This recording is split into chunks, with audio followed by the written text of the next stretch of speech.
Quem nunca se sentiu meio perdido com as próprias emoções, né? Raiva, alegria, tristeza, às vezes parece que elas tomam conta de tudo. Mas e se a gente te contasse que existem guias criados há séculos para nos ajudar a navegar nesse território todo? Pois é, hoje a gente vai explorar 3 mapas fascinantes da sabedoria oriental para a gente entender nossas emoções de um jeito totalmente novo. Essa é a pergunta de $1 milhão, não é? Aquele sentimento de ser levado por uma onda, seja de euforia ou de angústia, isso todo mundo conhece. É como se de vez em quando não fôssemos nós que temos sentimentos, mas os sentimentos que nos têm. Vamos investigar como algumas tradições antigas propõem pegar as rédeas dessa situação. Ok, vamos lá. Antes de mais nada, é super importante entender que não existe uma visão oriental. Na verdade, o que a gente tem é uma verdadeira caixa de ferramentas, com filosofias bem diversas. O budismo, o yoga, o sufismo, cada um oferece uma perspectiva única para lidar com essa bagunça emocional que a gente carrega. É justamente essa riqueza que a gente vai explorar agora. Nossa primeira parada é um caminho que busca clareza através da quietude. Pensa em tradições como o budismo e o yoga clássico. A imagem principal aqui é a de que a nossa mente, no estado natural, é como um lago sereno de água cristalina. As emoções, elas são as ondas que agitam a superfície e deixam a água toda turva. O yoga clássico até tem um termo técnico para isso, Citta Vritti. É mais simples do que parece, olha só. Citta é a mente, a consciência. E Vritti são as modificações, os redemoinhos. Então emoções, pensamentos, memórias, tudo isso são vrittis, essas ondulações que nos impedem de ver o fundo calmo e límpido do nosso lago interior. Então, o ponto central aqui é o seguinte. Nos Yoga Sutras de Patanjali, o grande objetivo da prática é exatamente esse, aquietar os estados mutáveis da mente. Percebe?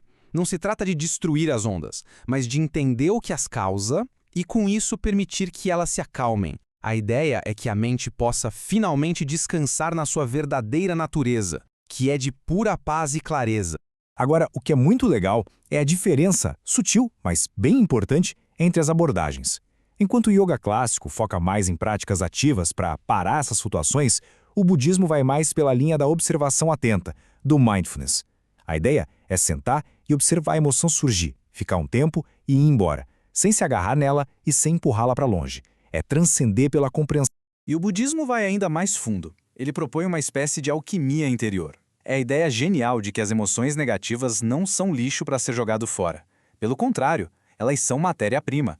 O orgulho, quando a gente entende ele de verdade, vira equanimidade. A raiva, quando observada com clareza, revela uma sabedoria límpida, como um espelho. Em vez de lutar contra os venenos, a gente aprende a extrair o antídoto de dentro deles mesmos. Beleza, já vimos o caminho da quietude. Agora, vamos virar essa chave completamente. E se as emoções não forem um obstáculo, mas o próprio caminho?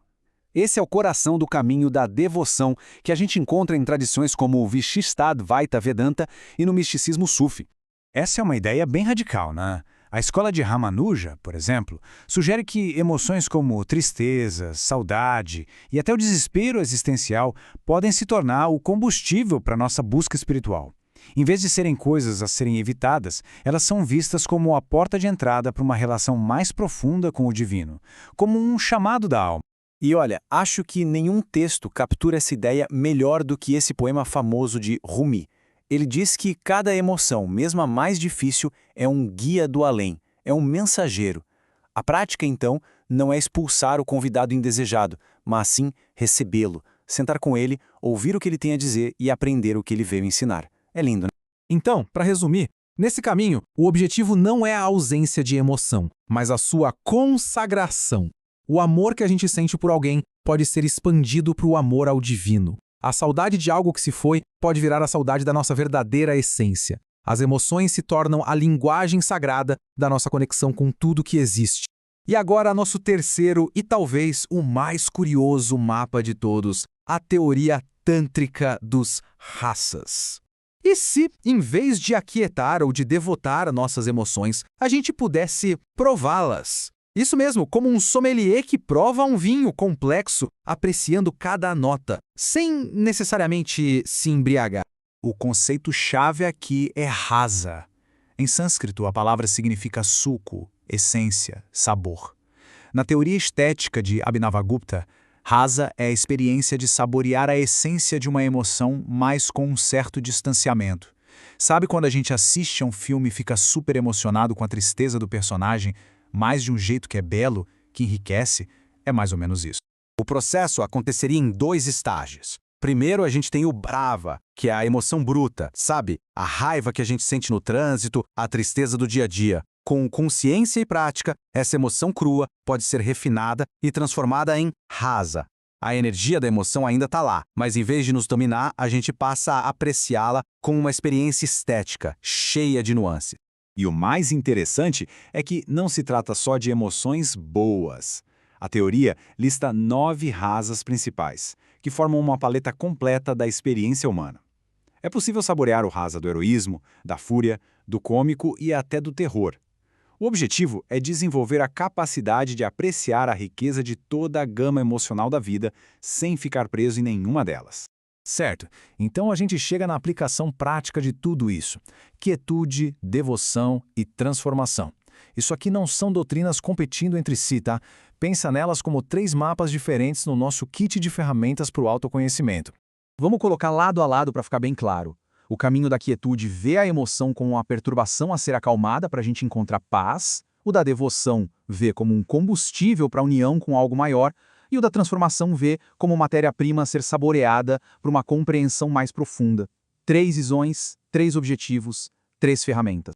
E aqui está o pulo do gato. O lance não é escolher o melhor caminho e seguir só ele para sempre. A grande sacada é saber qual mapa usar para a jornada que se apresenta agora. Talvez, num momento de muita agitação, o mapa da quietude seja o mais útil. No momento de saudade, o da devoção pode trazer consolo. E diante de uma emoção complexa, a perspectiva do rasa pode nos ajudar a dar um passo atrás e apreciar a vista. E para fechar, fica aqui essa reflexão. Olhando para o momento atual da vida de alguém, para o cenário emocional que se apresenta, qual desses mapas antigos parece fazer mais sentido? Qual deles parece oferecer a orientação necessária para a jornada interior hoje? A sabedoria talvez não esteja em ter a resposta, mas em se fazer a pergunta.